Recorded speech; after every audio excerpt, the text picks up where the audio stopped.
Inter की physics में सबसे पहले हम चैप्टर फर्स्ट वैद्युत आवेश एवं वैद्युत क्षेत्र के बारे में अध्ययन करेंगे। फर्स्ट यूनिट स्थिर वैद्युतिकी का ये पहला ही चैप्टर है, वैद्युत आवेश एवं वैद्युत क्षेत्र, electric charge and electric field. सबसे पहले जो यूनिट का नाम है वैद्युतिकी, इसके बारे में पता करते हैं ये क्या है। तो भौतिक विज्ञान की वह शाखा जिसमें हम ऐसी वस्तुओं का अध्ययन करते हैं जिन पर आवेश स्थिर रहता है, मीन्स इन पर आवेश स्थिर रहता है। इन सभी वस्तुओं का अध्ययन, इन सभी जितनी भी वस्तुएं इसके अंतर्गत आती हैं वह सभी का अध्ययन हम इस चैप्टर में करेंगे, इस यूनिट के अंदर करेंगे।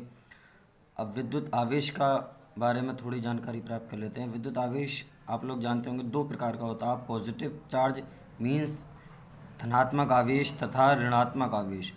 पहले विद्युत आवेश वह गुण जिसके कारण विद्युत अथवा चुंबकीय प्रभाव स्थिर रहता है। विद्युत आवेश के कारण ही विद्युत तथा चुंबकीय प्रभाव स्थिर रहता है। विद्युत आवेश दो प्रकार का होता है, धनात्मक आवेश तथा ऋणात्मक आवेश, यानी पॉजिटिव चार्ज, नंबर दो नेगेटिव चार्ज। समान आवेश एक दूसरे को प्रतिकर्षित करते हैं तथा विपरीत प्रकार के आवेश जो होते हैं वो एक दूसरे को आकर्षित करते हैं। कूलाम का नियम, कूलाम का नियम क्या होता है? कूलाम का नियम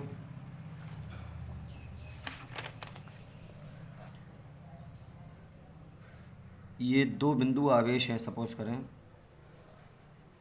इसे Q1 मान लिया, इसे Q2 मान लिया। माना इनके बीच की दूरी जो है वो स्मॉल r है, इनके बीच जो आकर्षण बल कार्य कर रहा है वो F कार्य कर रहा है। तो इनके बीच, इन बिंदु आवेशों के बीच स्थिर बिंदु आवेश, ये दोनों स्थिर बिंदु आवेश हैं। एक बिंदु आवेश ये है Q1, एक बिंदु आवेश ये है Q2।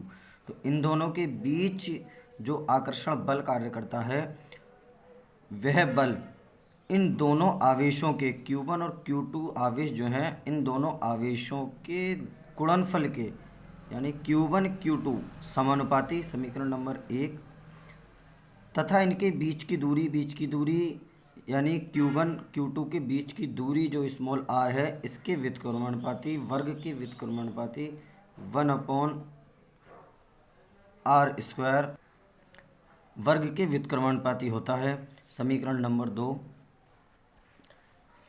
मीन्स क्या? दो स्थिर बिंदु आवेशों Q1 Q2, दो स्थिर बिंदु आवेशों के बीच लगने वाला आकर्षण बल, दो स्थिर बिंदु आवेशों के बीच लगने वाला आकर्षण बल दोनों आवेशों के, इनके बीच में जब कोई भी निशान नहीं है तो गुणा का निशान है, दोनों आवेशों के गुणनफल के समानुपाती तथा उनके बीच की दूरी r, बीच की दूरी, और ये अपॉन में जब आता है तो व्युत्क्रमानुपाती होता है, स्क्वायर मीन्स वर्ग, यानी दोनों बिंदु आवेशों के बीच की दूरी के वर्ग के व्युत्क्रमानुपाती होता है। यही कूलाम का नियम है। अब इसे हम मैथमेटिकली करते हैं, F समानुपाती Q1 Q2 यानी दोनों का गुणनफल F समानुपाती 1/r²। इन दोनों समीकरणों को मिला दिया जाएगा from equation first and second. समीकरण 1 व 2 से क्या हो जाएगा? फिर ये समीकरण 1 व 2 से F एक साइड लिख दिया जाएगा समानुपाती Q1 Q2, ये ऊपर रहने दिया ऐसे, नीचे ये r², तो इसे r² को इस तरीके से नीचे लिख दिया जाएगा।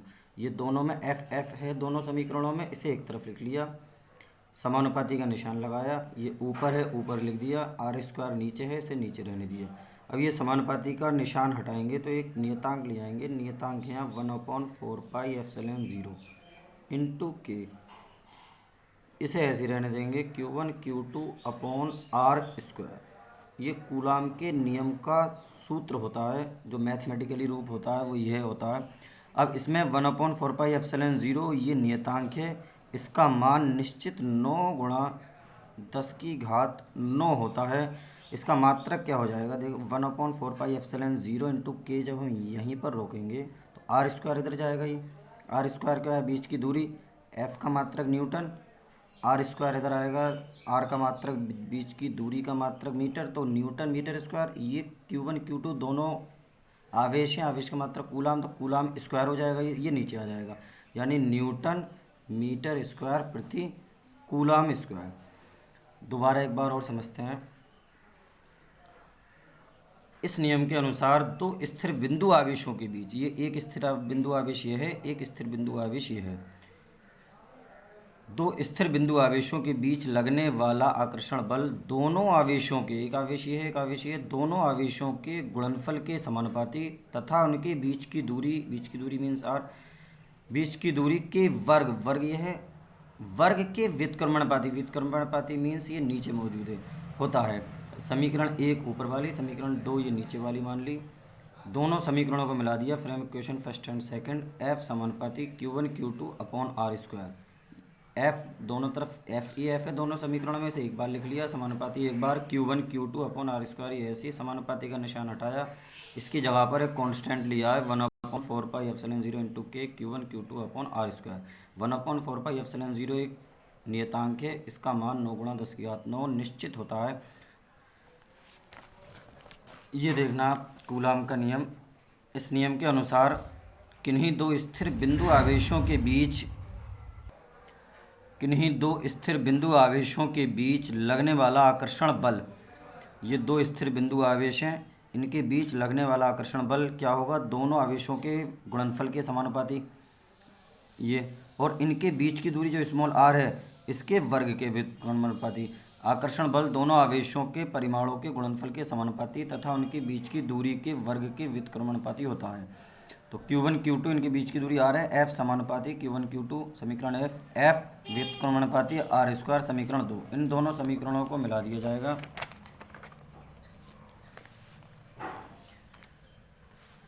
F समानुपाती from equation first and second, F समानुपाती Q1 Q2 upon are square, F समानुपाती का निशान हटेगा, इसकी जगह पर 1/4πε0 कांस्टेंट आ जाएगा, Q1 Q2 upon are square, जहाँ 1/4πε0 एक नियतांक है जिसका मान 9 × 10⁹ न्यूटन मीटर स्क्वायर प्रति कूलाम स्क्वायर होता है, कूलाम स्क्वायर होता है। अब ये यहाँ से इसका मात्रक ये कैसे लिखा गया है, आर स्क्वायर इधर गया तो एफ का तो newton, r square metre square, और Q1 Q2 दोनों आवेश हैं, कूलाम दो बार आ जाएगा, कूलाम स्क्वायर तो न्यूटन मीटर स्क्वायर प्रति कूलाम स्क्वायर इसका मात्रक आ जाएगा। यही पूरा कूलाम का नियम होता है। अब निर्वात की विद्युतशीलता, ये ε0 जो है इसे निर्वात की विद्युतशीलता कहा जाता है। निर्वात की विद्युतशीलता का मात्रक, विमीय सूत्र तथा आंकिक मान ज्ञात कीजिए। इसका आंकिक, पहले मात्रक इसका ज्ञात किया जाएगा, फिर विमीय सूत्र, फिर आंकिक मान इसका ज्ञात किया जाएगा। इसके बारे में चर्चा कल करेंगे। आज का टॉपिक यहीं समाप्त होता है।